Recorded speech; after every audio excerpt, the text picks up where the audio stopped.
Olá, pessoal, boa noite a todos. Bom estar aqui de novo mais uma semana para nossa live semanal, nosso Papo de Mãe TDAH, que acontece toda quarta-feira às 18 horas aqui no Instagram, onde a gente conversa sobre algum tema, sobre algum assunto relacionado à criação de filhos com TDAH. Sejam muito bem-vindos ao nosso Papo de Mãe TDAH. Oi, Elisa, seja bem-vinda.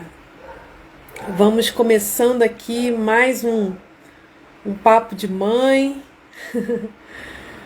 Esse mês nós estamos com uma série de lives muito especial, que é uma série de lives onde eu estou aí te orientando e te ajudando a organizar a casa, organizar esse contexto familiar para lidar melhor com crianças e adolescentes com TDAH. Então, seja muito bem-vinda.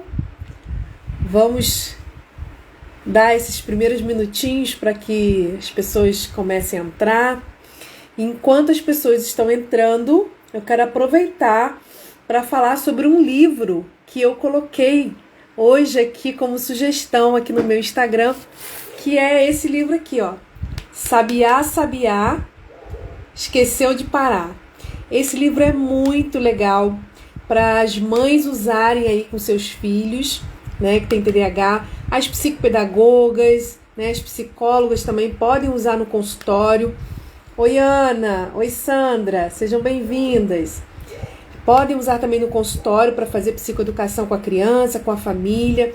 É um livro bem legal, conta a história, né, desse sabiá que não conseguia parar de voar, um sabiá agitado, um sabiá que não conseguia esperar a sua vez, achava que tudo demorava, e acontece lá todo o enredo da história, né? E no final da história, claro, né, tem todo o encaminhamento aí para orientação do que é o TDAH, para a criança poder entender o que está acontecendo e poder também ter estratégias aí para lidar com algumas situações do dia a dia. Esse livro é legal porque no final dele tem algumas atividades, algumas orientações que são dadas aí tanto para a escola quanto para casa também, para fazer com a criança, tá? Lembrando, gente, é um assunto que nós vamos falar muito hoje. Nem tudo que serve, né, que funciona para outras crianças, vai funcionar para quem tem TDAH. Então, para quem tem TDAH, não basta só a gente pegar lá uma estratégia, né, que viu na internet e tudo mais e tentar colocar em prática. Nem sempre elas vão funcionar. Claro, muitas vão funcionar, mas nem sempre elas vão funcionar porque a gente precisa de alguns princípios que vão estar nos norteando na aplicação dessas estratégias para que ela funcione. E é esse o assunto da nossa live de hoje. Sabiá Nick. Existem muitos sabiás por aí, né? Muitos, vários. Então, fica a dica do livro Sabiá, Sabiá, Esqueceu de Parar, né? Principalmente para você que está aí nesse processo aí de conversar com seu filho, de explicar para ele o que é o TDAH, dele entender o que está acontecendo com ele. É muito importante que seu filho saiba o que está acontecendo com ele. Claro que numa linguagem acessível à idade dele, né? Mas que ele entenda o que está acontecendo. E esse livro é um bom livro para você utilizar aí nesse processo aí de conversar com seu filho. E as psicopedagogas e as psicólogas que me acompanham aqui também podem utilizar esse livro nos seus atendimentos, que é muito bom, tá bom? Então vamos partir para a nossa live, porque o tema hoje está recheado de conteúdo e a gente precisa começar para dar tempo de falar tudo, né? Semana passada a gente ficou 1h30. Para a gente começar, quero primeiro agradecer todas que estão entrando aqui, muito obrigada. Sandra, ele é um pouco infantil, tá? Ele conta uma história infantil. Você pode até adaptar, mas eu não sei se seria muito adequado ao adolescente, não, tá bom? O adolescente, eu gosto muito de trabalhar com adolescente com filmes, porque os filmes, né, ajudam o adolescente a se identificar com aqueles personagens e conseguir, a partir do filme, você conversar com ele sobre as dificuldades que ele tem. Ana, não é difícil, assim, Eu só consegui encontrar ele pela editora, tá? Comprar direto pela internet. Eu não achei em livraria. Mas aí eu não sei onde você mora, as livrarias que tem aí perto da sua casa. Mas pela internet não é difícil. A editora tem lá na Amazon. Na Amazon. Não me lembro se eu comprei esse na Amazon. Eu acho que foi pela Amazon, sim. Mas eu não tenho certeza. Porque eu compro tanto livro na Amazon. Eu acho que foi na Amazon, sim. Mas a editora é a editora Sinopse. Procura lá no meu Instagram. Aqui no meu Instagram hoje eu postei todos os dados sobre esse livro. Então depois você dá uma olhadinha lá que tem a editora, tudo direitinho. Você pode comprar tanto direto pela editora, quanto eu acho que a Amazon também, tá? E eu pedi, gente, em menos de uma semana o livro já estava aqui, tá bom? Você tá falando do link do livro? Depois você coloca o link para comprar o livro, o link da postagem do livro, o que você está querendo do link. Quem está lá no nosso grupo, né, o nosso grupo lá do WhatsApp, eu vou compartilhar lá depois, no final dessa live, eu vou compartilhar o link da postagem do livro, tá? Eu não compartilhei ainda porque hoje o grupo estava bombando, muita informação, eu já compartilhei bastante conteúdo lá, então fica realmente, se eu colocar muita coisa, fica complicado, né? E eu já aproveito, né, para convidar você, mãe de TDAH, que está aqui na live com a gente hoje e que não faz parte do nosso grupo do WhatsApp, Mães em Conexão TDAH, te convido para no final dessa live você correr lá no link da minha bio e clicar lá, né, no link para poder acessar o grupo, fazer parte do nosso grupo, ou se você não conseguir achar, me mandar no direct, né, pra eu poder te enviar o link lá do nosso grupo, né? Como as meninas estão colocando aqui, o grupo hoje bombou, né? E ele tá sempre, né, recheado de conteúdo, muita troca, muita empatia, né? E muito respeito também. Muito respeito também. Cleide, Mentes Inquietas eu também tenho, é muito bom, né? Voltado principalmente para paz, né? E João Agitadão eu também tenho. É o livro que eu vou indicar na semana que vem, né? Cada semana eu vou indicar um livro. E esse João Agitadão também é bem legal. Eu vou indicar na semana que vem, tá? São 2 livros muito bons, tá bom? Então vamos lá. Nós estamos aí numa série de lives. E nessa série de lives nós temos alguns desafios, né? Tem algumas mães aí já participando dos desafios. E nós tivemos o primeiro desafio, ok?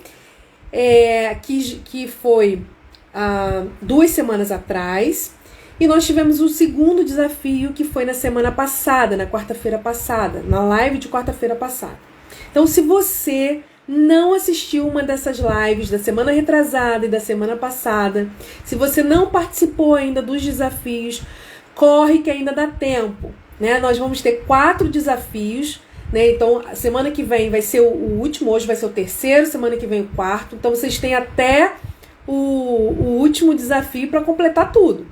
A mãe que completar o desafio, ela referente àquela live, recebe o e-book com todas as orientações, todas as ferramentas, todas as dicas que eu estou dando aqui na live, ok? Então vai receber esse e-book em PDF. E a mãe que completar os 4 desafios vai ter direito a uma sessão de mentoria online e gratuita comigo, para tirar suas dúvidas diretamente comigo. Então, se você ainda não participou e não garantiu, né, a sua participação nos desafios, corre lá nas lives da semana passada e da semana retrasada, assiste e cumpra os desafios e garanta aí os seus e-books e também o seu direito a participar da mentoria, tá bom? Vamos lá. Daqui a pouquinho eu vou passar, tá amando os desafios, né, Elisa? Eu vou passar daqui a pouquinho o terceiro desafio, lembrando, gente, que esses desafios, ele tem um objetivo principal de fazer vocês vivenciarem algo que os filhos de vocês vivenciam o tempo todo.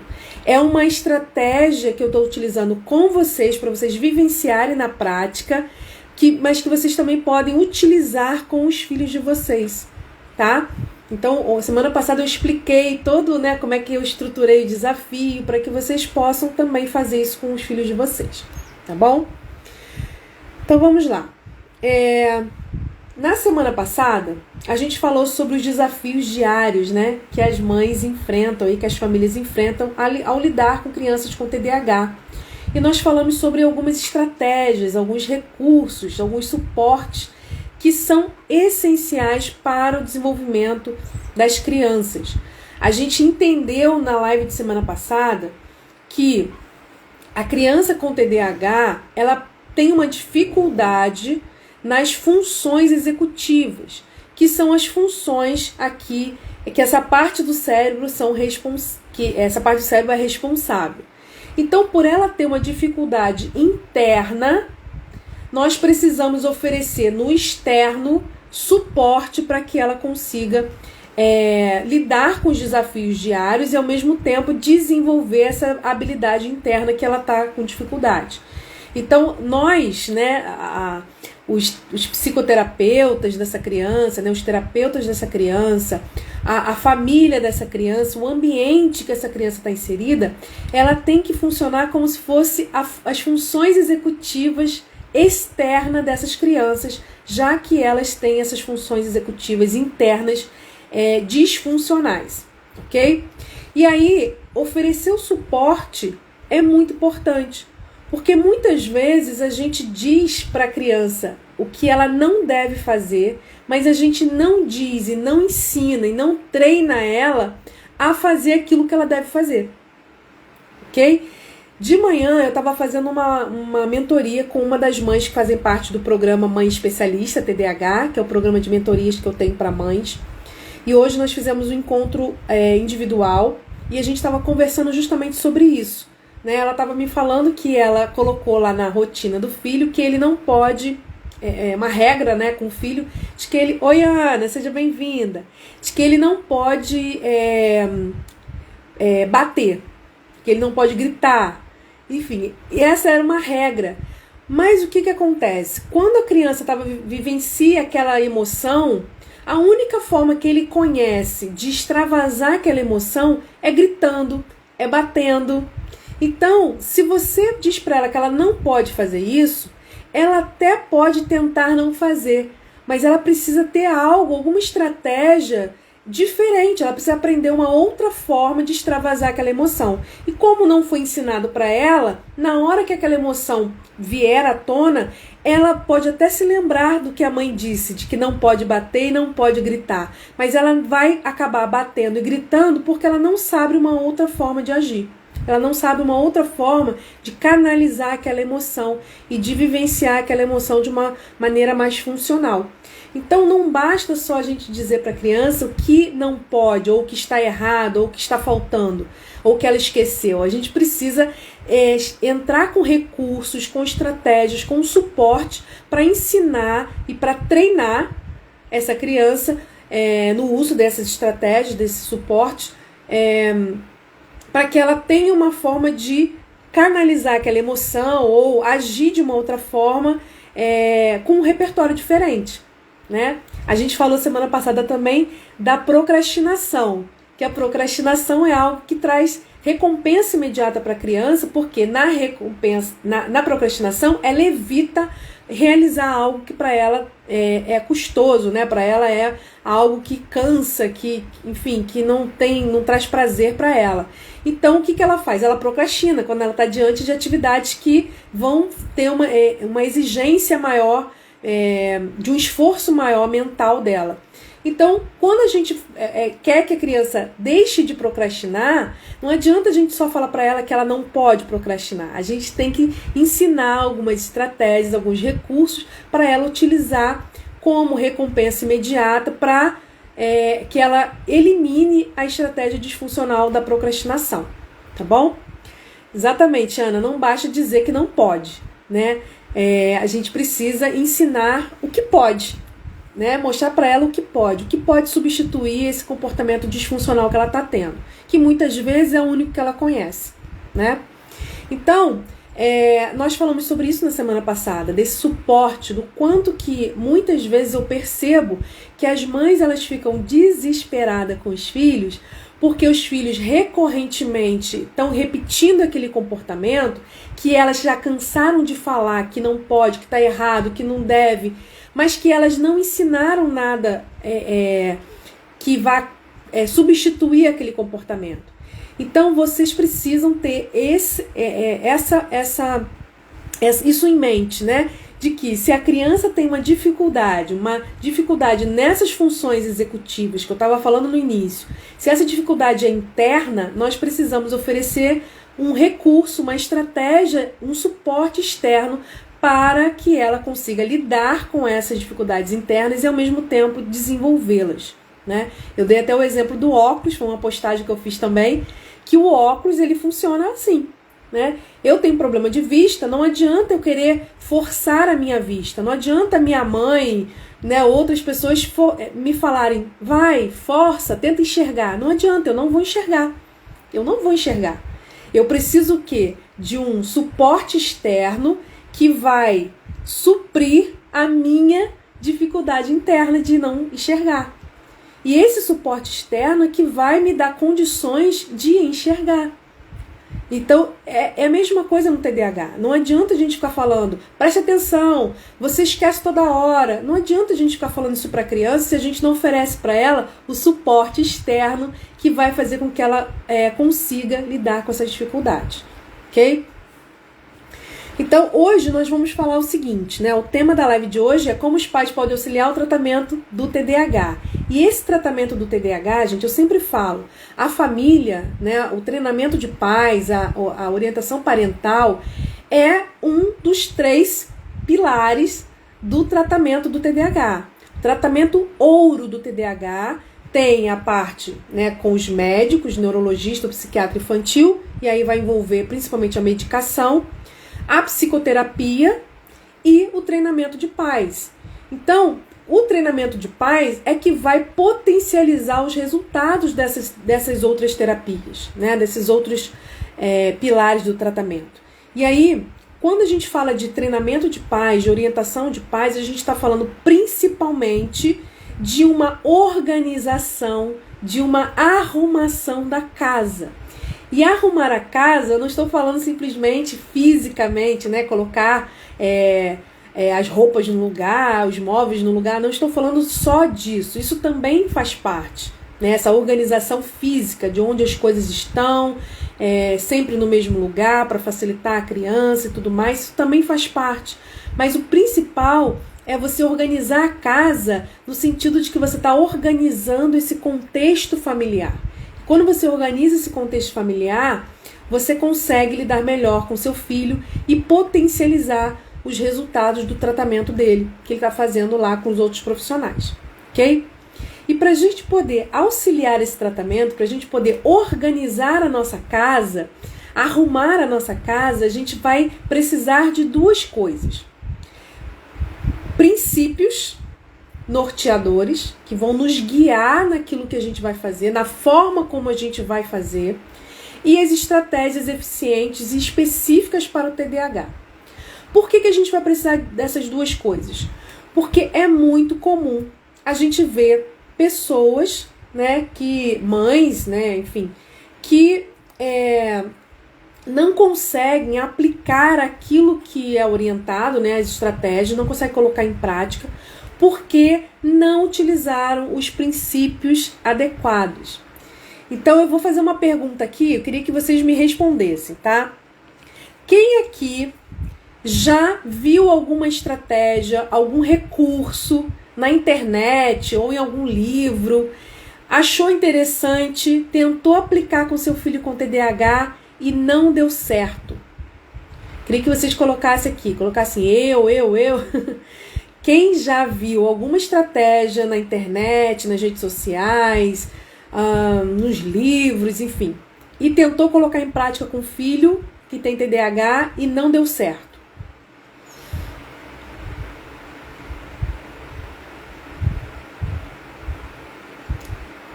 Vamos ver se tem alguém.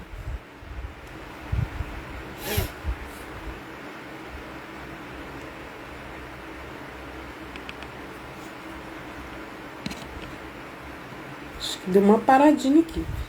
Acho que deu um delayzinho, mas não tem problema não, aguardo.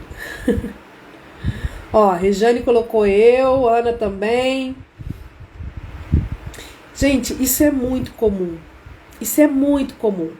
E às vezes, quando eu atendo a mãe, né, e eu vou levar para ela uma orientação de um recurso, né, de uma estratégia, é muito comum a mãe falar assim: ah, mas eu já fiz isso, eu já tentei fazer isso, não deu certo. Ó, a Sandra também já aconteceu com ela. Eu já tentei fazer essa rotina, eu já tentei utilizar essa caixa da calma, enfim, e não deu certo. Funcionou um dia, depois no outro dia não funcionou mais. Isso é muito comum. Por quê? Porque é aquilo que eu sempre falo, né? Quem tá lá no grupo me ouve falar isso direto. Nem tudo que funciona para uma criança, né, que não tem TDAH vai funcionar para uma criança que tem TDAH. Por quê? Porque o cérebro da criança que tem TDAH funciona de uma forma diferente. A gente precisa entender e aceitar isso. E quando a gente aceita, né, e entende isso, a gente começa a perceber que não é a estratégia em si que vai fazer diferença, mas a nossa condução dessa estratégia. E a nossa condução da estratégia está muito relacionada com os princípios norteadores. E esses princípios norteadores é que vão nos fazer aplicar essa estratégia de uma forma mais adequada. Ó, a Cleide colocou: yoga e meditação para controle da hiperatividade e tentar melhorar o déficit de atenção.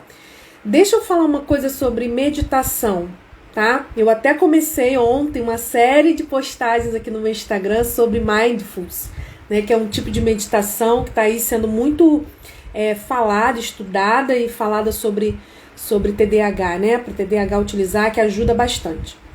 A meditação, yoga, mindfulness não faz parte do hall de tratamento de primeira escolha, né, de primeira linha do TDAH, aquele tratamento ouro que a gente fala, né?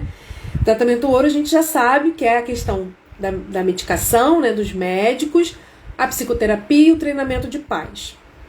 Esse é o tratamento base, tá bom? Para toda criança e todo adolescente com TDAH. As demais terapias, psicopedagogo, psicomotricista, terapia ocupacional, fonoaudiólogo, vão ser indicadas dependendo do caso.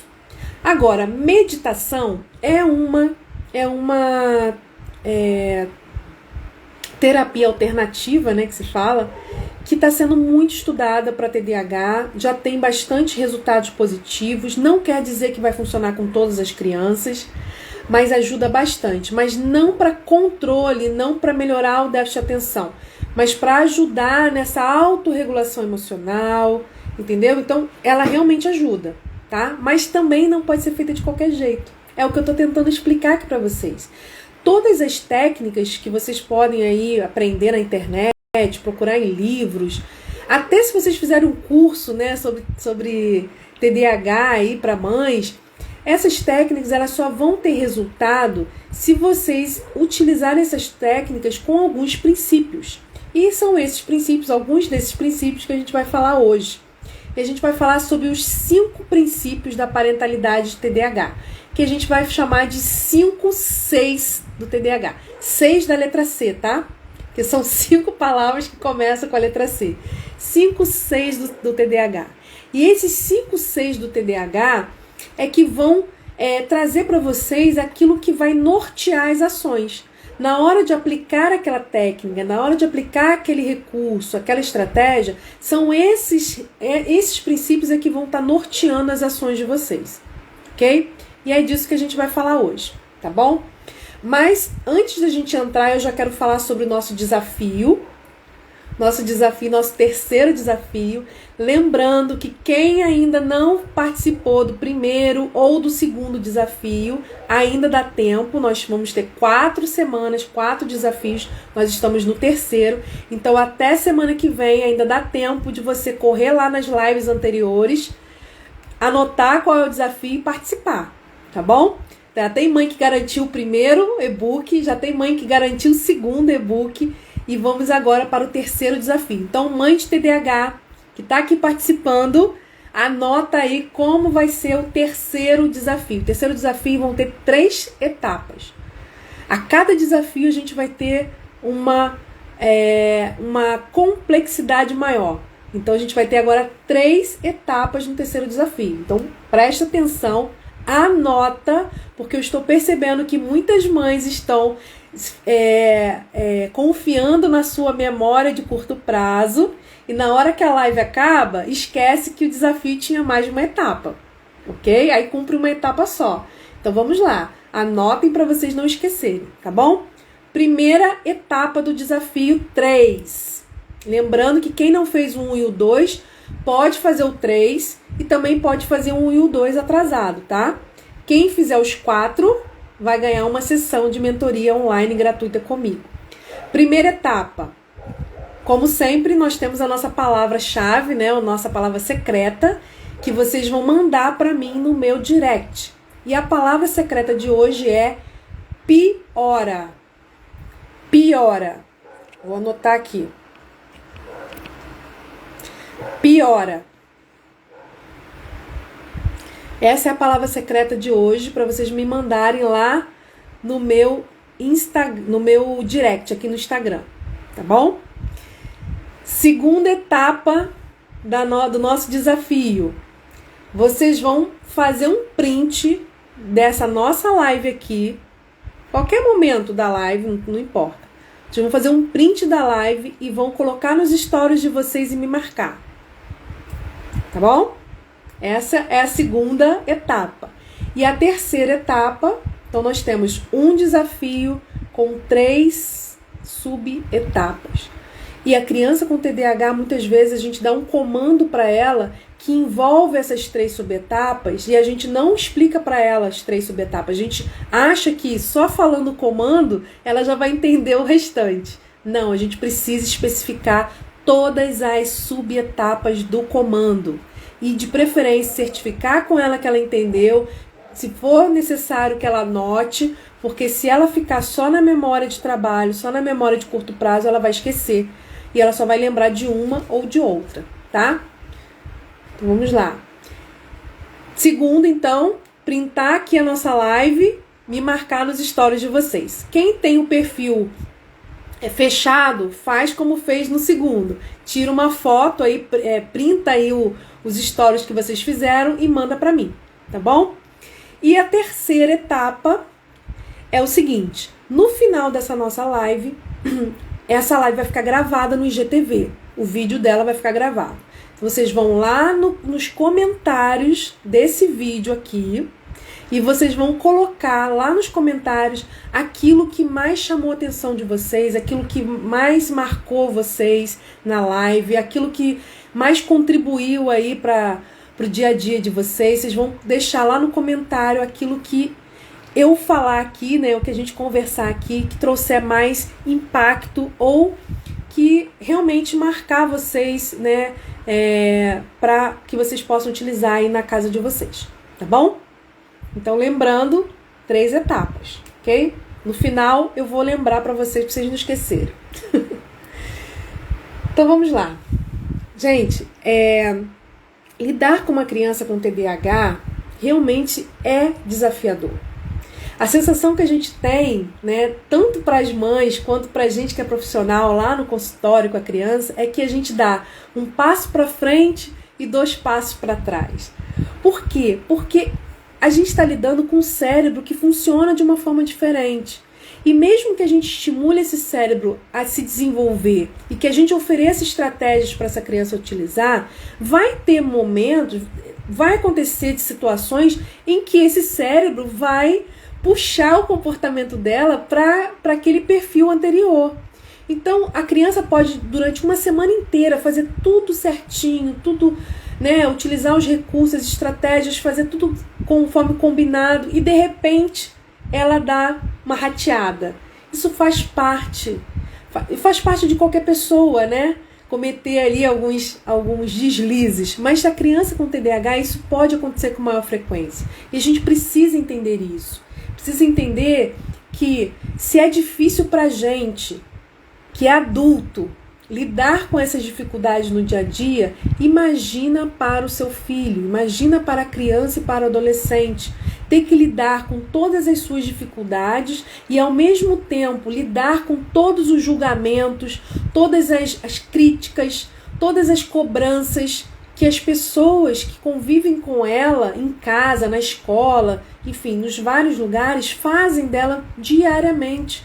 São crianças e adolescentes que muitas vezes se sentem incompreendidos, porque muitos dos comportamentos que elas são criticadas, que elas são castigadas, que elas são cobradas, elas não conseguem evitar no dia a dia. Por isso eu falo sempre, nós precisamos ensinar comportamentos mais funcionais para essa criança, e não só exigir que ela deixe de ter aqueles comportamentos que a gente acha que não está legal. A gente precisa ensinar e treinar outros comportamentos, ok? Então, toda criança com TDAH, assim como todo adolescente, né, eles têm necessidade de conexão. Eles querem se sentir amados, eles querem se sentir aceitos. Eles têm a necessidade de se sentirem pertencentes àquele grupo, àquela família. E muitas vezes, essa necessidade de aprovação e de apoio, por eles serem tão cobrados, né, e se sentirem incompreendidos, eles acabam buscando essa aprovação, buscando essa aceitação, né, de uma forma disfuncional. Essa atenção que muitas vezes eles buscam acaba sendo de uma forma disfuncional. E a gente precisa ter essa leitura e entender que nem todo comportamento, e eu acredito que não vou dizer 100%, mas praticamente 100% dos comportamentos da criança com TDAH não são de propósito, não são de uma forma intencional para atacar a mãe. Pode acontecer um ou outro em alguma situação? Sim, porque existem situações muito específicas que isso pode acontecer. Mas na grande maioria das vezes, na grande maioria dos casos, isso não acontece. E eu vejo muitas mães se sentindo feridas pelos filhos porque acham que o comportamento do filho está sendo pessoal. Está sendo com intenção de agredi-la, com intenção de feri-la, com intenção deliberada de simplesmente desobedecer. E não é assim, gente. Ele pode até estar fazendo isso para chamar atenção ou porque ele está disputando poder com você, enfim. Mas tem um motivo. Não é simplesmente porque ele não te ama, porque ele não gosta de você e que ele quer te fazer sofrer, ok? E isso, quando vocês entendem isso traz uma libertação para o coração de vocês, para que vocês não levem isso para o pessoal. Porque quando vocês levam isso para o pessoal, vocês vão responder, vão reagir de uma forma pessoal também. E aí não vai acabar bem a história, né? Oi, Sandra, seja bem-vinda. Então vamos lá, vamos para os 5 Cs da parentalidade. Hoje nós vamos falar de 4 deles de uma forma mais abrangente e o 5º deles nós vamos falar na semana que vem, junto com o tema da semana que vem, que tem tudo a ver, tá bom? Então só para a gente reforçar o seguinte, as estratégias que a gente vê por aí, né, até as estratégias que eu dou aqui no Instagram, elas só vão ter eficácia se vocês utilizarem essas estratégias a partir de alguns princípios norteadores, a partir de algumas posturas de vocês, na condução de vocês. A condução de vocês é que vai fazer toda a diferença, ok?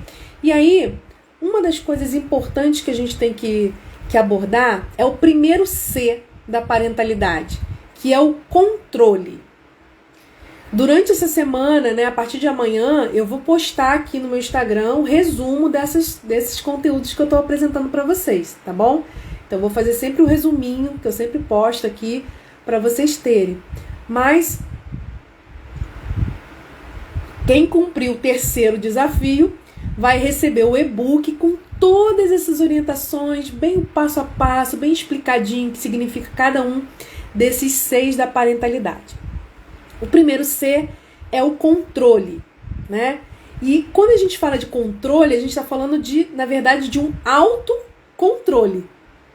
Por que autocontrole?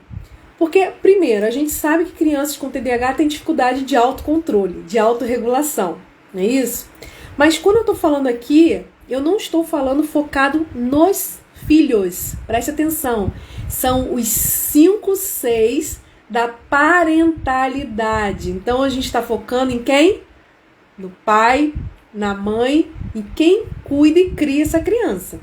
Tá bom? Então, é claro que isso vai ter uma repercussão lá no comportamento do filho. Mas a gente está focando aqui nos pais, ok? Então, autocontrole é a capacidade que a gente tem de aprender a lidar com os nossos sentimentos, né? Primeiro, porque a gente precisa primeiro lidar com os nossos sentimentos para depois poder ensinar o filho a lidar com os sentimentos dele. Como que nós queremos exigir, né, ou ensinar ao nosso filho, né, que é autocontrole emocional, autorregulação emocional, se nós mesmos perdemos o controle várias vezes? Várias vezes.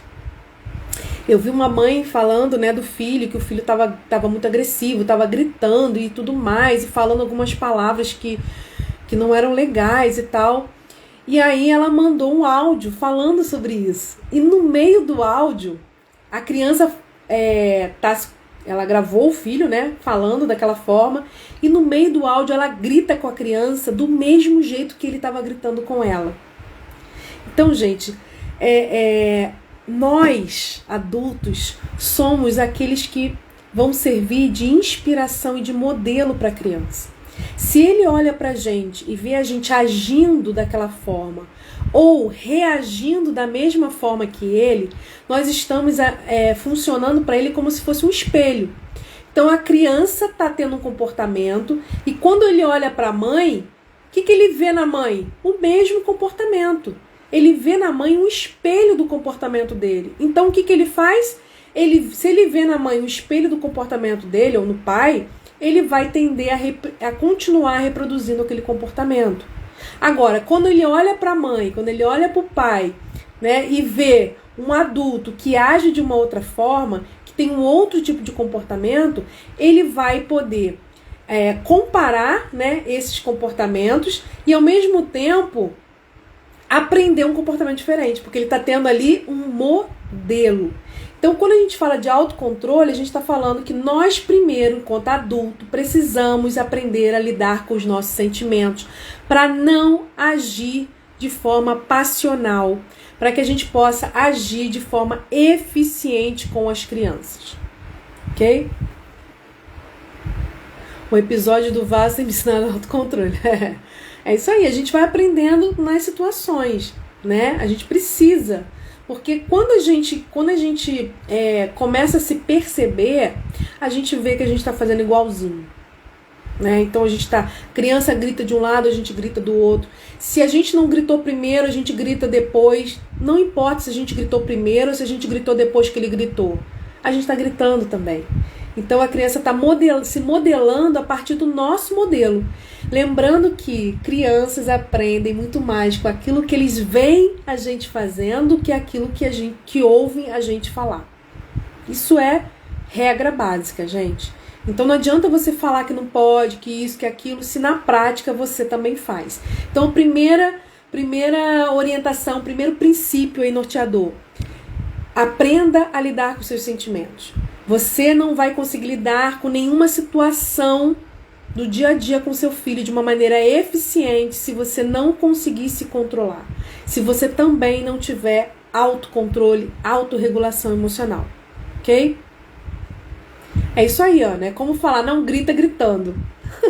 Não faz sentido, né? Mas infelizmente a gente faz isso. A gente faz isso. Então, agir e reagir são duas coisas diferentes. Quando a criança tem um comportamento inadequado e eu não sei me autocontrolar, não sei me autorregular, o que eu faço? A criança teve um comportamento inadequado, eu vou reagir emocionalmente àquele comportamento. E toda vez que a gente age emocionalmente em cima de um comportamento inadequado do filho, nós incutimos ali naquela nossa ação crítica e culpa. E tanto crítica e culpa na criança, que a gente critica ela e a gente culpabiliza ela, mas também a crítica e a culpa volta pra gente, porque no final daquela confusão toda, o que acontece? As mães se sentem culpadas por terem falado o que não devia, se sentem culpadas por ter feito o que não devia, se criticam por ter agido de uma forma que não era eficiente. Então, toda vez que a gente reage a um comportamento, sem parar para pensar, sem ter autocontrole, sem ter autorregulação emocional, a gente está reagindo de forma passional. E toda vez que a gente age de forma passional, a gente não para pensar. E isso, gente, é fisiológico, ok? Toda vez que a gente está reagindo de forma emocional, a gente ativa uma área do cérebro chamada amígdala. E essa área do sistema límbico, né, e a amígdala, que são responsáveis pelas emoções. E é a que a gente chama de cérebro primitivo. Esse cérebro primitivo, ele não nos permite parar e pensar. Pensar no que a gente vai falar, pensar no que a gente vai fazer, pensar na forma como a gente vai falar, na intensidade da nossa voz, ok? Então, toda vez que a gente reage a um comportamento inadequado do filho, emocionalmente, a gente não está parando para se autorregular e também para pensar da melhor forma como a gente deve fazer isso, ok? A gente está reagindo e não agindo. Então, nós temos que ter, primeiro, consciência das nossas emoções, respirar fundo. Então, aquilo que o filho fez vai gerar uma emoção na gente? Sim, porque nós somos seres humanos. Mas nós não podemos nos deixar dominar por essa emoção, porque senão a gente vai estar agindo como o nosso filho, como o filho que diante de uma situação explode, diante de uma situação tem rompantes de raiva, de agressividade, ok? Então nós temos que ter consciência dessa emoção que foi gerada a partir do comportamento do outro, né, da criança, respirar fundo, fazer uma pausa para que a gente consiga se autorregular e depois sim a gente agir diante daquele comportamento, corrigindo da forma mais assertiva, orientando da melhor forma, porque nem sempre a gente vai precisar chamar atenção, brigar, corrigir a criança. Às vezes uma orientação já faz com que ela mesma se autocorrija, já faz com que ela mesma se reorganize e comece a agir de uma outra forma, ok? Então é necessário. Quando eu falo, né, que a gente precisa fazer treino de respiração diafragmática com as crianças, que a gente precisa fazer essas atividades de autorregulação emocional com a criança, a gente também pode e deve utilizar as mesmas técnicas com a gente.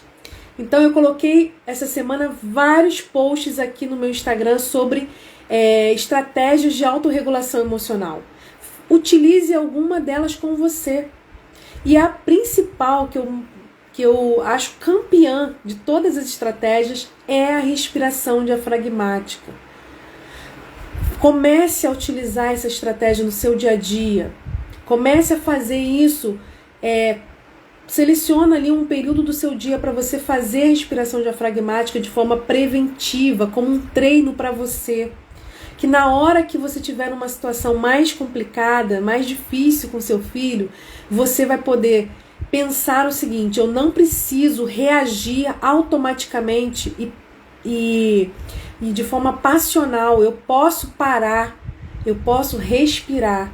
Quando a gente faz a respiração diafragmática, sabe o que acontece? Automaticamente a gente está dando uma mensagem para o nosso cérebro de que o nosso cérebro não tem que reagir a partir do sistema límbico, das amígdalas, desse cérebro primitivo, que o nosso cérebro ele vai ter que ativar essa região frontal, responsável pelas funções executivas, responsável pelo controle de impulsos, controle, né, de impulsos, autorregulação emocional.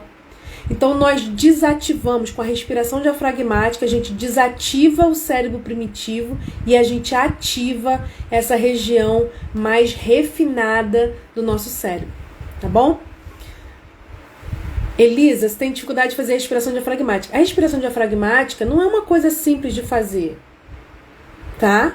Por quê? Porque é uma respiração muito diferente de como a gente está acostumado a fazer. Então, a a gente precisa treinar. No início não vai ser fácil, por isso que tem que ter o treinamento antes. Não adianta você querer usar a respiração na hora do sufoco. Você tem que saber usar ela antes. Então, você vai treinando todo dia um pouquinho e você começa a cada vez mais conseguir usá-la de uma forma mais adequada. No início, você vai ter dificuldade de respirar, de segurar a respiração, de expirar, mas depois isso vai melhorando, tá bom? Mas é importante que vocês mães tenham alguma estratégia de autorregulação emocional. É importante isso para vocês, para que vocês possam se controlar na hora que o comportamento inadequado do filho aparece, vocês consigam se acalmar, fazer uma pausa e voltar para agir. Gente, existe um mito muito grande na educação de filhos que é o seguinte: o filho agiu aqui, eu tenho que automaticamente corrigir, eu tenho que automaticamente reagir àquele comportamento. Não, você não é máquina. Se seu filho teve um comportamento inadequado e você não está se sentindo em condições de lidar com aquele comportamento naquele momento, você vai sinalizar para ele: filho, agora eu estou muito chateada com isso, eu fiquei muito chateada com essa situação, eu vou precisar me acalmar e depois a gente vai conversar sobre isso. E você sai de cena, se acalma, faz uma pausa positiva, que a gente fala, né? Uma pausa onde você vai se acalmar, onde você vai fazer a respiração diafragmática, onde você vai usar uma outra técnica de autorregulação. Você vai se acalmar, vai ativar a sua parte do cérebro mais evoluída, onde você vai ter capacidade de se autorregular e de inibir impulsos, e você então vai poder voltar e conversar com seu filho e vai poder orientá-lo ou até corrigi-lo se for necessário. Mas você não vai estar no calor da emoção, porque no calor da emoção você vai falar coisas que não deve, você vai fazer coisas que não deve, o seu filho também, porque ele também vai estar nervoso e vocês não vão conseguir um bom resultado, tá bom?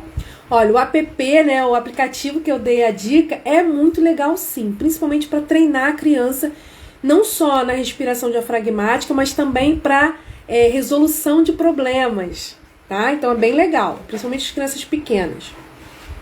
Então, ok, gente, o autocontrole tá show? Gente, isso é condição básica. Condição básica. Porque nós vamos enfrentar muitos desafios no dia a dia com a criança com TDAH. Se a gente não estiver bem, se a gente não tiver com uma autorregulação emocional em dia, nós vamos surtar, nós vamos ficar estressado com uma intensidade, uma frequência muito maior. Isso não quer dizer que vai ter momentos que a gente vai perder o controle. Infelizmente vai acontecer. Nós não somos máquinas, né? Pode acontecer, mas isso pode acontecer, mas com uma frequência e uma intensidade bem menor. Ok? Segundo C da parentalidade é a compaixão. Estou procurando melhorar meu autocontrole todo dia. Exatamente. É um exercício. Treina em você e treina no seu filho, ok? Se você quiser, até dependendo da técnica, você pode treinar junto com ele, que aí até ele vai ver você fazendo e também vai fazer. Luciane, o aplicativo, eu não sei o nome de cabeça, porque não é um nome em português, mas está no feed aqui do meu Instagram. Tem um postzinho com o aplicativo, o nome do aplicativo, para você baixar e fazer esse treinamento de respiração diafragmática de uma forma lúdica com a criança. É com o personagem do Vila Sésamo, que é uma atração aí antiga, né? É o personagem do Vila Sésamo. Você faz treino de respiração diafragmática e também ensina a criança a resolução de problemas, tá? Depois você dá uma olhadinha lá, porque eu não lembro de nome, de cabeça, tá bom? Segundo C, compaixão. Por que a compaixão é tão importante, gente? Porque a compaixão, ela nos faz ver o filho onde ele está e não onde a gente gostaria que ele estivesse. Ver o filho como ele é e não como nós gostaríamos que ele fosse. Eu tenho falado aqui em várias lives, nessas últimas lives eu tenho falado muito sobre ajuste de expectativa. E falar de compaixão é justamente falar de ajuste de expectativa. Isso, Lu, isso, tá lá no meu Instagram, um post no Instagram, tá bom? É porque eu não sei de cabeça o nome, tá? Então, é um post do Instagram, você depois dá uma olhadinha lá, tem o nome do aplicativo, tá? O elogio, meu filho tem ajudado muito. Antes eu só reclamava quando fazia coisa errada. Nós vamos falar, esse é um dos 5, 6 da parentalidade. Nós vamos falar na semana que vem, tá? Vamos falar sobre ele, que é um dos principais. Então, compaixão é você ter um ajuste de expectativa. E quando você ajusta a expectativa, você olha para o seu filho como ele é e não como você gostaria que ele fosse, você evita decepção, você evita frustração. Isso não quer dizer que você vai simplesmente aceitar tudo que ele faz, então ele é assim mesmo, ponto final. Não é isso. Você vai olhar para ele como ele é, como ele tem agido nesse momento, e aí sim você vai poder oferecer suporte para ele mudar o comportamento dele, ok? Suporte para que ele possa aprender outras estratégias para agir e se comportar em algumas situações. Mas quando a gente ajusta a expectativa, a gente evita a frustração. Então, por exemplo, meu filho tem TDAH, ele tem muita dificuldade de fazer as aulas online, de se concentrar ali naquele momento, e eu sempre fico achando que amanhã ele vai conseguir, amanhã ele vai conseguir. E a minha expectativa é que amanhã ele vai conseguir, chega amanhã ele não consegue. Qual é a emoção que gera em mim? Né? Vem a frustração.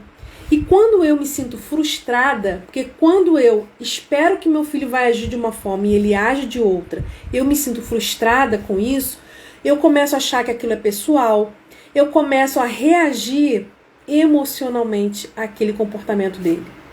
E quando eu começo a reagir emocionalmente, tem tudo aquilo que a gente falou em relação ao autocontrole. Eu começo a reagir de uma forma passional. Ok?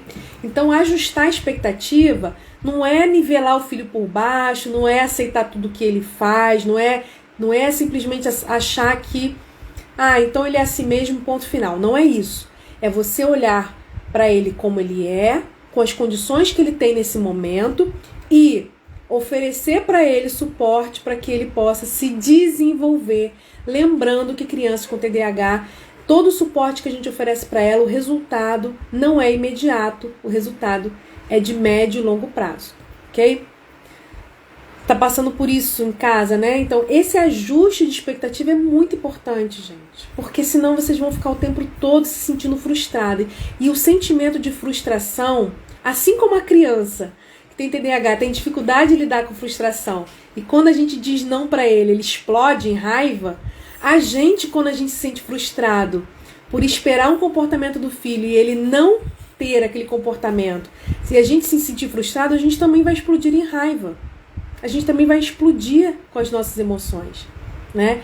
Então, a gente precisa ter compaixão, sempre lembrando, nós estamos falando de parentalidade, compaixão pelo filho, né? Ser capaz de olhar para ele como ele é e não como a gente gostaria que ele fosse, mas também e principalmente ter compaixão com a gente mesmo. Primeiro a gente tem que ter compaixão com a gente mesmo. Né? Eu vejo muitas mães se sentindo culpadas, se cobrando demais. Mães, vocês são as melhores mães que vocês podem ser nesse momento para o filho de vocês. Isso não quer dizer que vocês não possam melhorar.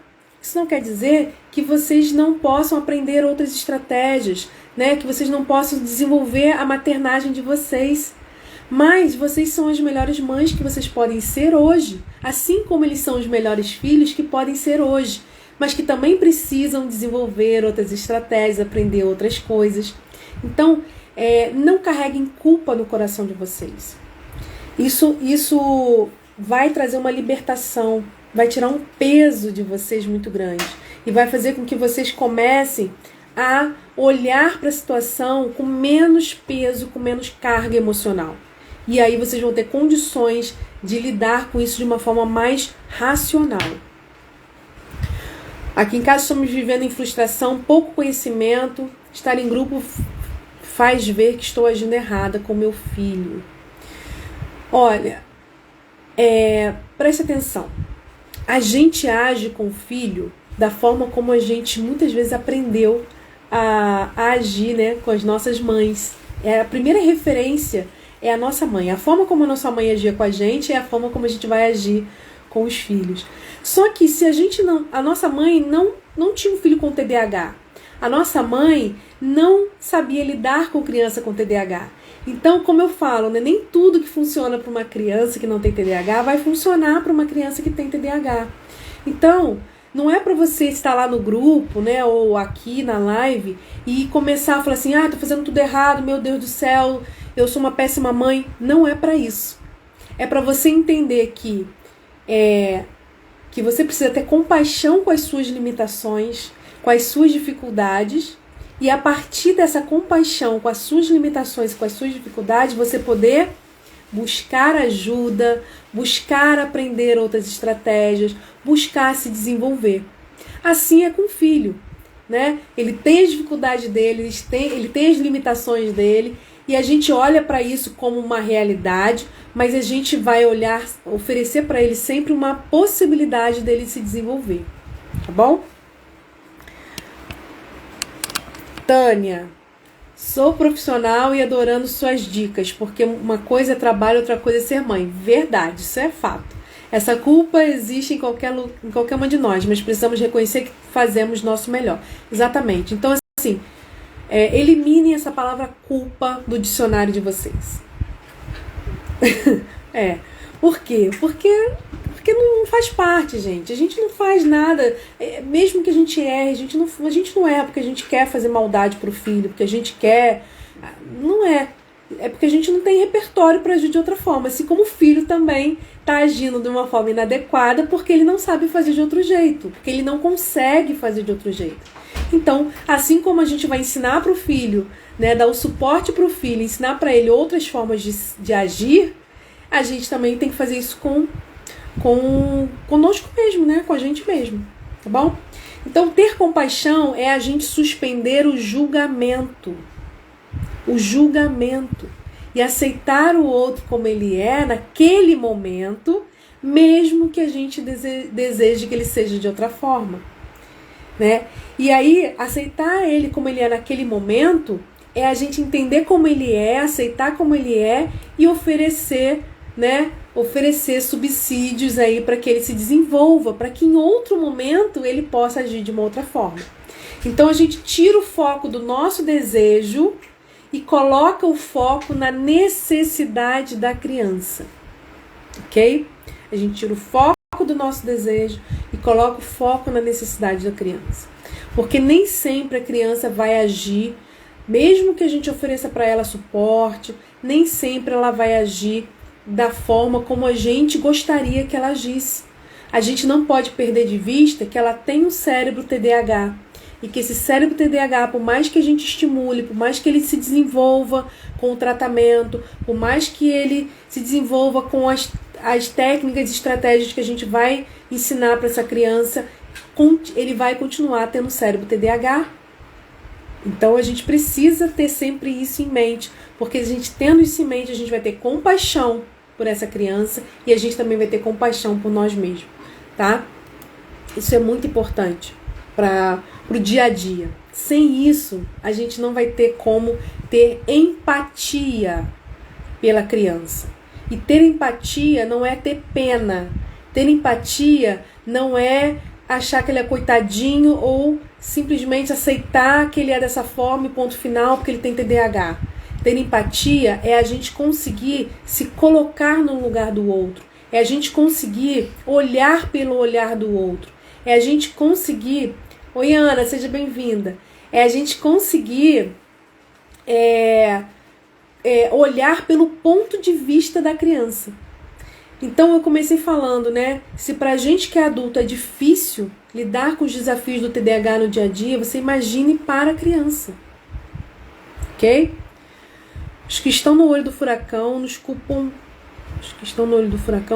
muito. Fico pensando... Começo a acreditar que a culpa é minha mesmo, igual a criança com TDAH. Nós falamos muito isso lá no grupo hoje, né?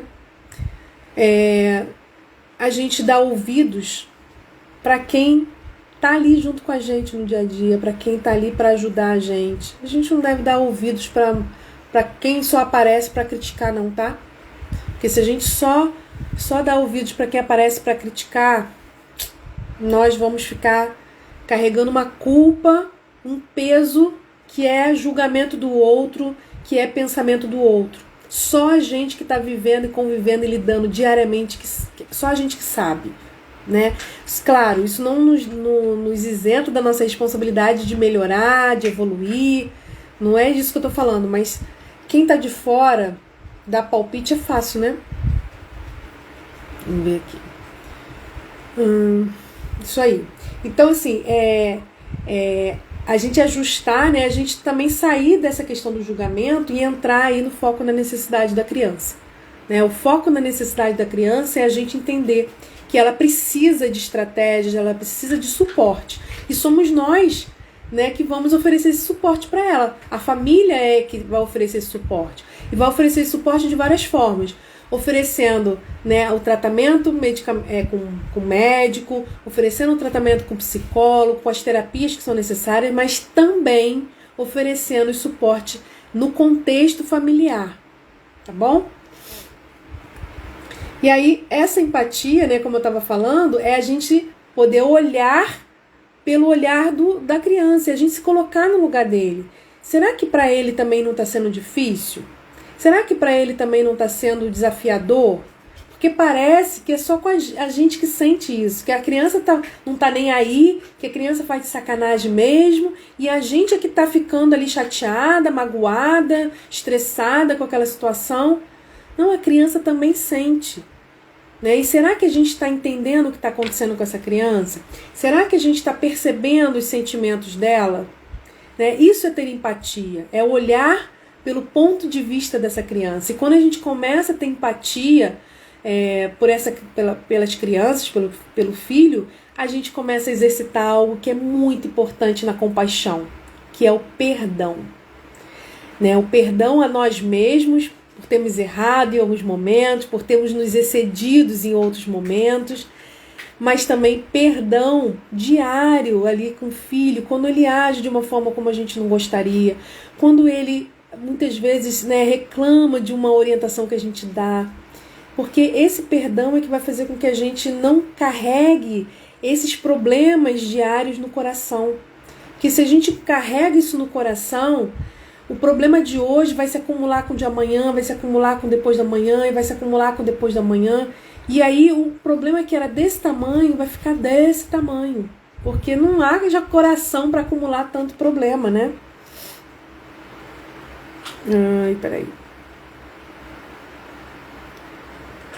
Isso aí, Elisa. Eles não querem ser assim, gente. É difícil para eles. Quando começamos a estudar e aprender com profissionais brilhantes como você, passamos a entender tudo. Esses que julgam deveriam buscar informação também. Isso aí, Simone, buscar informação também, mas... Opa! Eu coloquei lá no grupo, né, falando sobre isso hoje, o seguinte, que nós também podemos oferecer essas informações, né, informação de qualidade, informação verdadeira sobre TDAH para as pessoas que a gente conhece. A gente precisa divulgar essas informações. Então, assim, veio para essa live aqui, compartilha essa live com outras pessoas. Vai lá, depois que eu gravei a live no IGTV, vai lá nos comentários, marca aquela sua amiga, a professora que você conhece, um vizinho, um psicólogo que você conhece, alguém da sua família, porque marca essa pessoa para ela assistir, para ela ver aquele post, né, que eu coloquei lá no meu Instagram. Por quê? Porque essa pessoa vai começar a olhar essas informações e aprender também. Porque muitas vezes elas têm esse tipo de comportamento porque elas não sabem. Então, se elas não tiverem necessidade, elas não vão buscar. Então, a gente precisa também começar a divulgar. Então, compartilhe com eles, marquem eles nas postagens, comece a fazer esse tipo de movimento que vocês vão ver que essas pessoas vão começar a aprender sobre TDAH e a respeitar o TDAH. Esse é o movimento, essa é a nossa luta, essa é a nossa causa, ok? Então vamos lá. Então, vamos passar para o terceiro.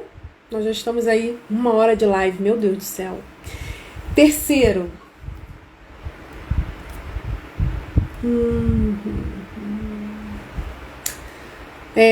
Colaboração.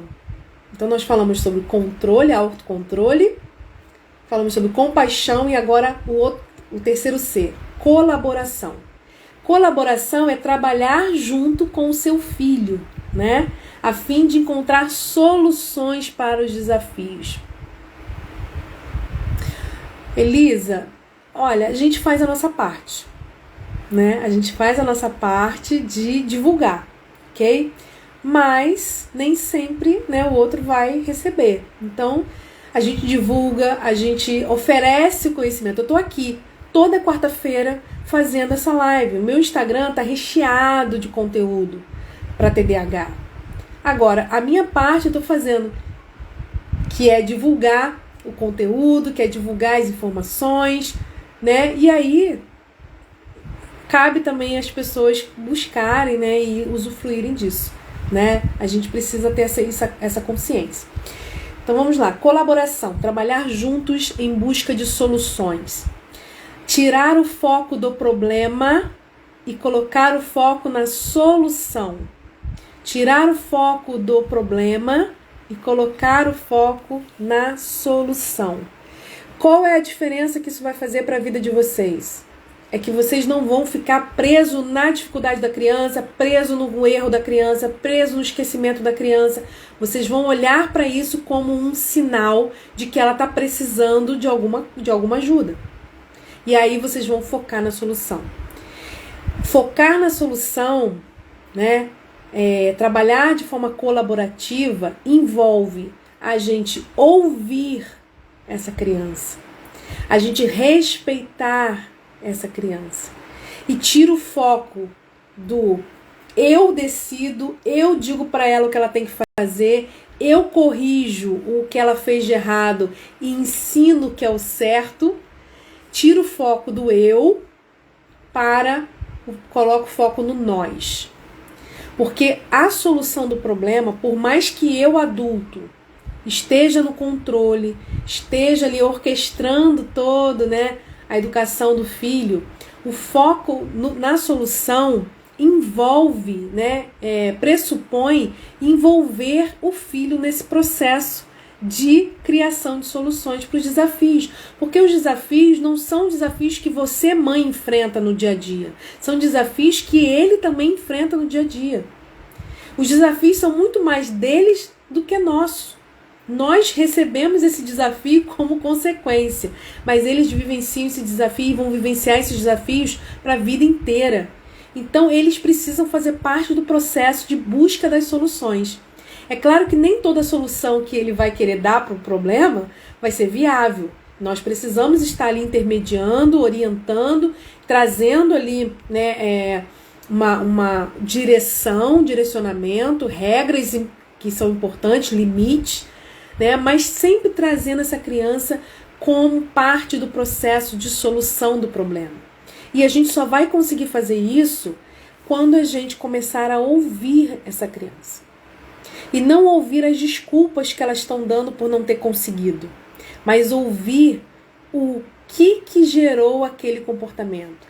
Ouvir por que ela pensou daquela forma e agiu daquele jeito.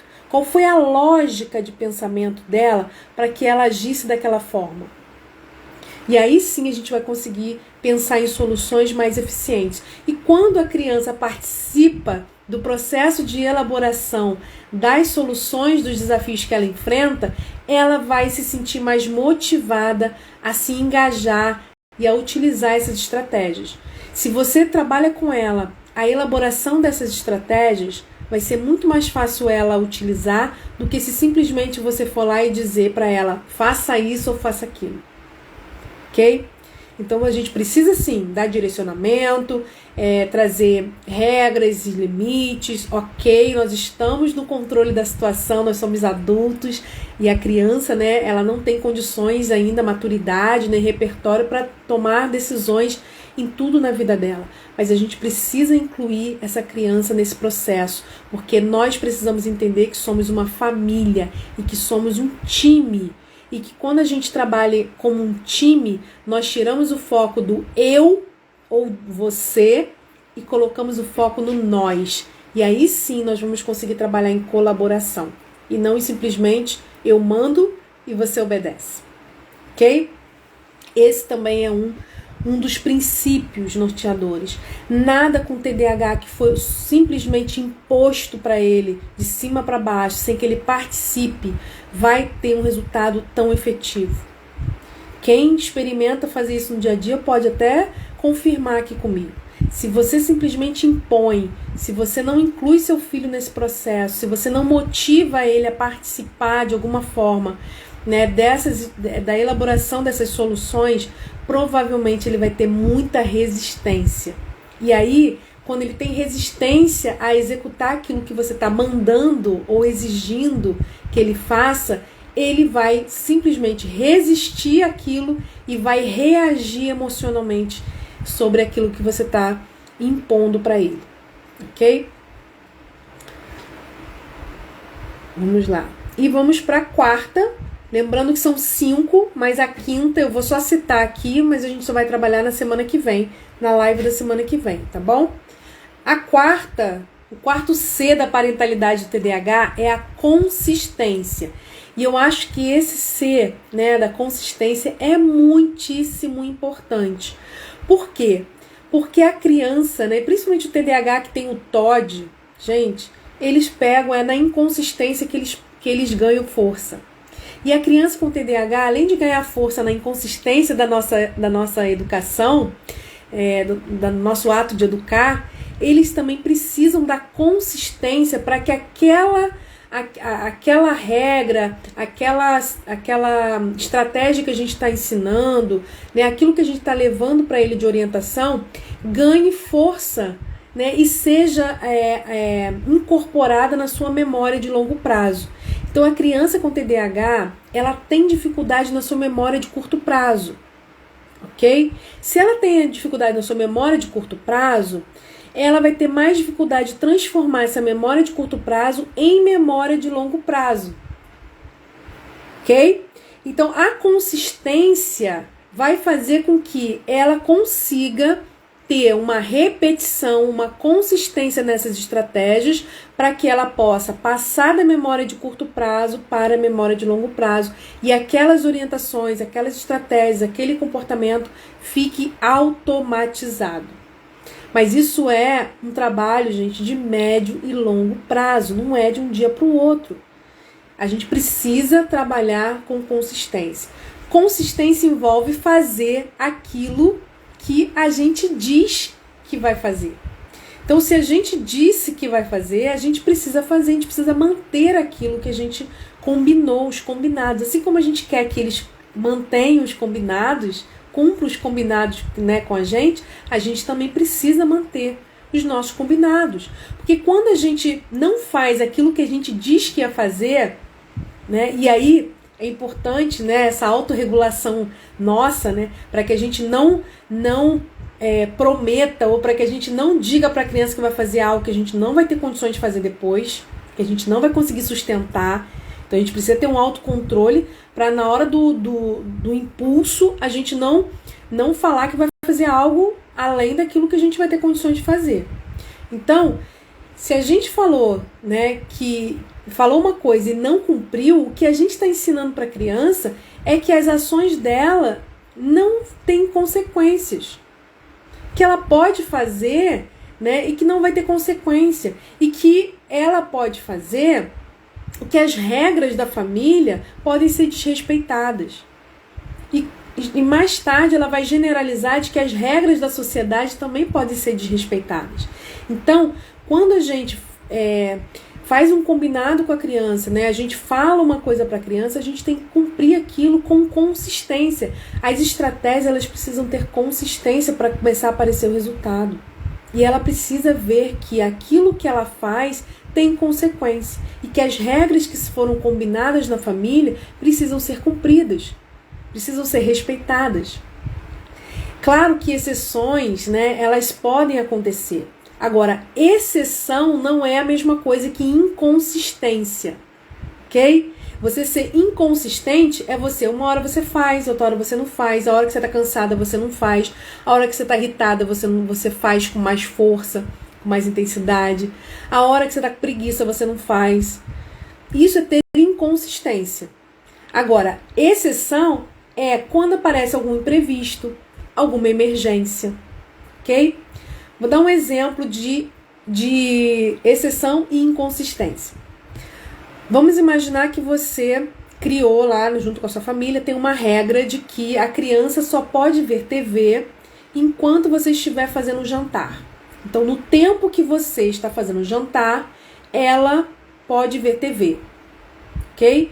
Fora isso, não. Então, tem essa regra. E aí você tem aquela consistência, todo dia você cobra isso e todo dia isso acontece. Mas chegou um belo dia que você fez o jantar, né? Que vamos botar que seja meia hora ali de TV, né? Enquanto você está fazendo o jantar. Que naquela meia hora que você terminou de fazer o jantar, você derrubou alguma coisa no chão e quebrou alguma coisa lá no chão da sua cozinha. Oi, Kátia, seja bem-vinda. E aí o que acontece? Você vai estar ali envolvido limpando a cozinha, limpando os cacos de vidro e tudo mais. E aí você faz o quê? Você vai e fala pro seu filho, olha, a nossa regra aqui é que você assiste a TV enquanto eu estou fazendo o jantar. Meia hora de TV enquanto eu estou fazendo o jantar.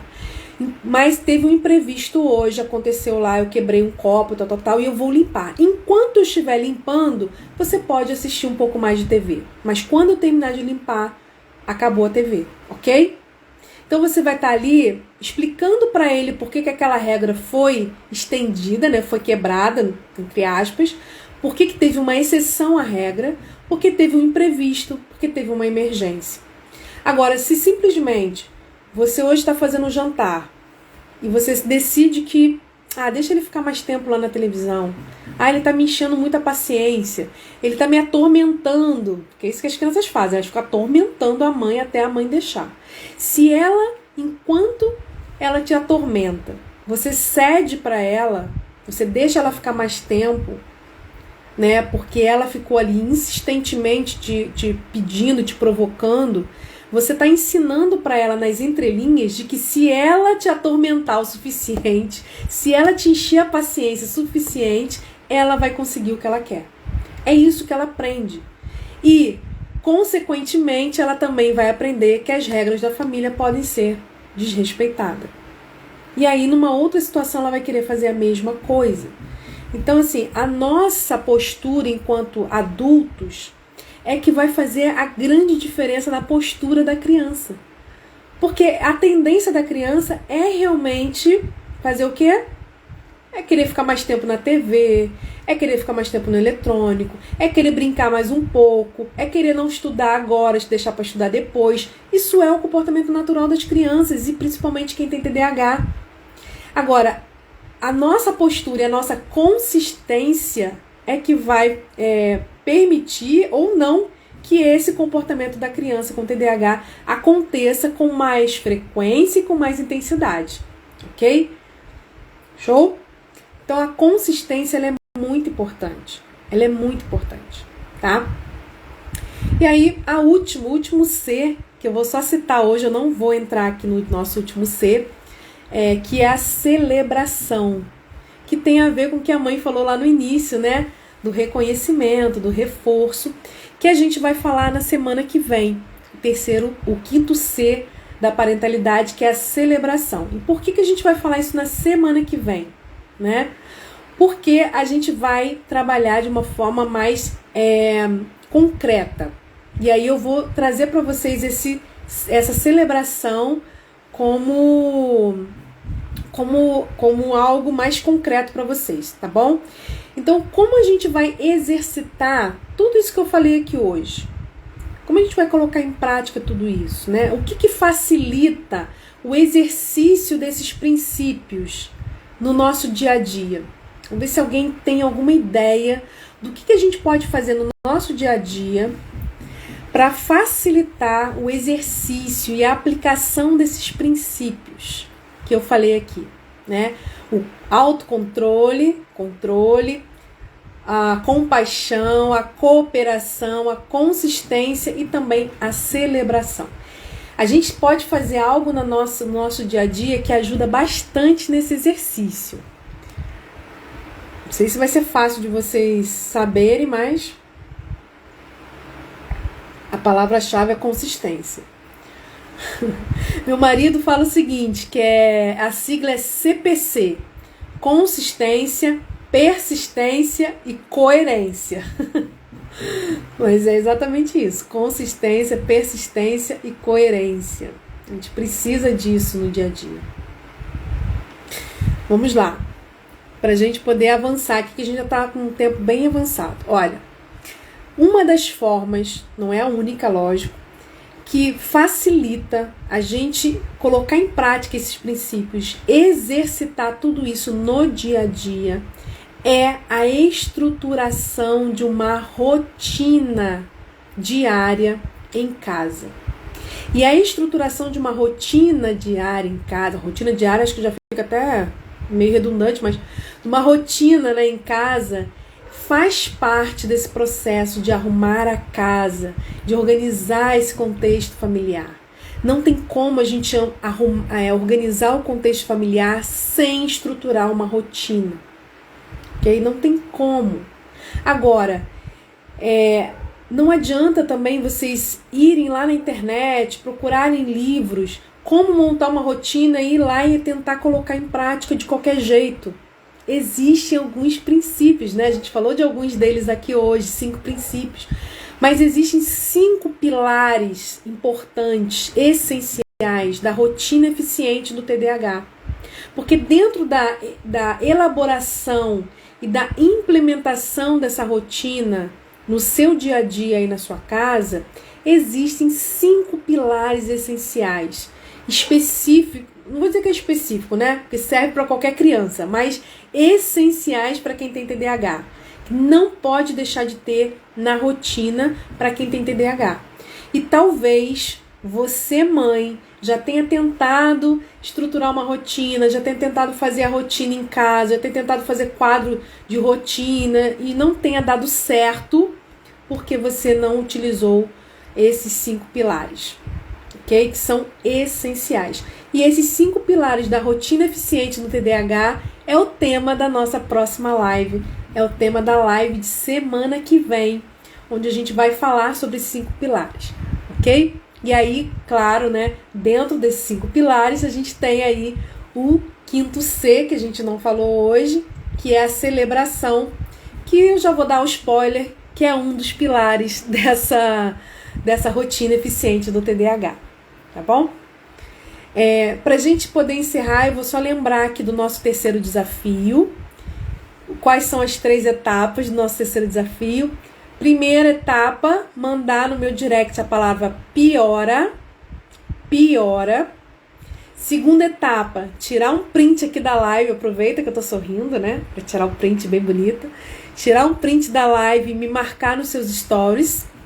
E a terceira etapa do desafio, do terceiro desafio, é você ir nos comentários desse vídeo aqui da live que vai ficar gravada e colocar o que mais te chamou a atenção, o que mais te marcou, qual foi o aprendizado que você teve aqui na live de hoje, tá bom? O pessoal ficou quieto de repente, mas eu acho que é o delay que tá dando, né? Quero agradecer mais uma vez a presença de vocês. Obrigada por estarem aqui mais uma semana. Toda semana a gente está aqui, toda quarta-feira, às 18 horas, nosso Papo de Mãe TDAH. Semana que vem a live está imperdível. Os 5 pilares da rotina eficiente do TDAH.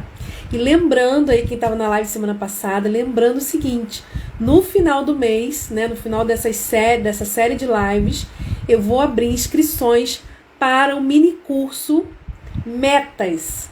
Depois eu vou explicar melhor para vocês, na semana que vem eu vou explicar melhor para vocês como vai funcionar, que é um curso onde eu vou ensinar você o passo a passo para estruturar uma rotina educativa com o seu filho em casa, utilizando os princípios básicos aí da parentalidade do TDAH.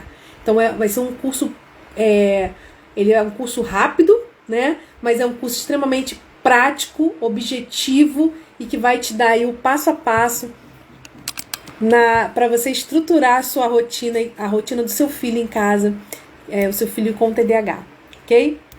Obrigada, Simone, obrigada, Elisa. Não esqueçam, não deixem de participar dos desafios, mesmo que você não tenha participado do primeiro e do segundo, você pode participar do terceiro, você pode também fazer o primeiro e segundo atrasado, não tem problema, tá bom?